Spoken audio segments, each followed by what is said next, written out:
আজকে আমরা সাদৃশ্য ভগ্নাংশ শিখবো। সাদৃশ্য ভগ্নাংশ কিভাবে নির্ণয় করে।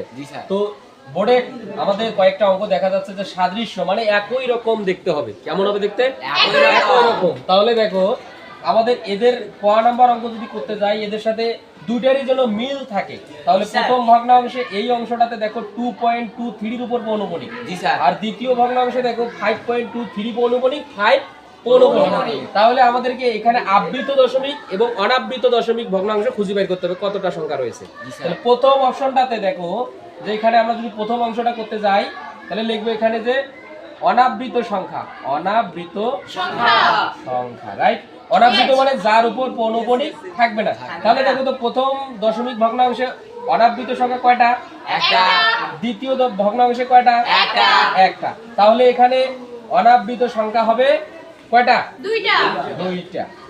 একটা করে, সরি, এই একটা এবং একটা, প্রথম ভগ্নাংশে একটা, দ্বিতীয় ভগ্নাংশে কয়টা? একটা। এদের লসাগু কত হবে? এক আর একের লসাগু এক দিয়ে করলে এক। তার মানে আমাদেরকে ভগ্নাংশের অনাবৃত সংখ্যা এদের লসাগু হবে এক, মানে দুইটারই লসাগু বের করতে হবে একটা।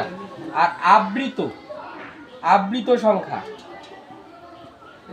আবৃত সংখ্যা দেখো প্রথমের কয়টা? একটা। আর তারপরে কয়টা?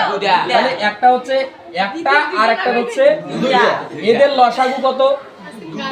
লসাগু কত? তাহলে 2 1 2, আমাদের 2 1 লসাগু কিন্তু 2 হচ্ছে। তার মানে এখানে লিখবো আবৃত সংখ্যার লসাগু লিখে দিই, তাহলে সুন্দর হবে। স্যার উপরেরটা তো লেখা থাকতো স্যার। আচ্ছা ওটা তো লিখে দেই, লসাগু। এটা হচ্ছে 1, এটা 2। বোঝা গেছে আমরা কিভাবে করলাম? প্রথমে আবৃত সংখ্যা খুঁজে বের করলাম, অনাবৃত মানে দশমিক পৌনঃপুনিক নাই স্যার। এখানে একটা এখানে একটা, তাদের লসাগু কত? 1। জি স্যার। আর আবৃত সংখ্যা কত? এখানে একটা এখানে দুইটা, তার মানে 1 আর 2 এর লসাগু কত? 2। তার মানে এদের আমাদের অনাবৃত সংখ্যা একটা, আবৃত সংখ্যা কয়টা হবে? দুইটা। সাদৃশ্য মানে এখন আমরা মিল করব। তাহলে অতএব দেখো 2.23 পৌনঃপুনিক, এইটা সমান সমান আমরা লিখতে পারি। দেখো তো 2 পয়েন্ট, আমাদের অনাবৃত সংখ্যা কয়টা লাগবে? একটা। তাহলে 2.2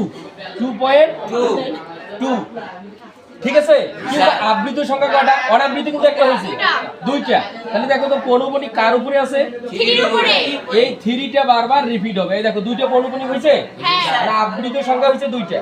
এবার আইসো পরের অঙ্কটা যদি আমরা খেয়াল করি, 5.23 পৌনঃপুনিক 5 পৌনঃপুনিক। তাহলে দেখো 5 পয়েন্ট, আমাদের অনাবৃত সংখ্যা কয়টা হবে? একটা। তাহলে একটা দেখো আমাদের এই যে 2 আছে, অনাবৃত সংখ্যা একটা। আর আবৃত সংখ্যা দেখো দুটো আছে, 3 পৌনঃপুনিক 5 পৌনঃপুনিক। এই দেখো এখন সাদৃশ্য হয়েছে। সাদৃশ্য বলতে দেখো দশমিকের পরে অনাবৃত একটা, আবৃত দুইটা, দশমিকের পরে অনাবৃত একটা, আবৃত দুইটা, একই রকম হয়েছে। এরই নাম হচ্ছে সাদৃশ্য ভগ্নাংশ। এর নাম কি? তাহলে আমরা কি এটা পারবো না? অনুরূপ ভাবে তোমরা আমাকে এটা করে দাও দেখি।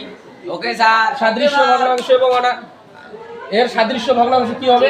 এইখানে দেখো তোমরা কি করবা, প্রথম ভগ্নাংশে অনাবৃত সংখ্যা একটা, দ্বিতীয় ভগ্নাংশে অনাবৃত সংখ্যা কয়টা? দুইটা। তাহলে 1 এবং 2 এর লসাগু 2, তার মানে অনাবৃত সংখ্যা স্যার এই কয়টা? জায়গা তো স্যার একটা স্যার। দুইটা। এই দুইটা পৌনঃপুনিক আছে একটা, আবৃত একটা। তাহলে প্রথম ভগ্নাংশে আবৃত একটা, দ্বিতীয় ভগ্নাংশে একটা, 1 এবং 1 এর লসাগু কত? 1। তার মানে আমাদের অনাবৃত সংখ্যা লাগবে দুইটা, আবৃত সংখ্যা লাগবে একটা। একটা। তাহলেই তোমরা এইভাবে মিল করতে পারবা। তাহলে এইভাবে করে দাও দেখি। ওকে।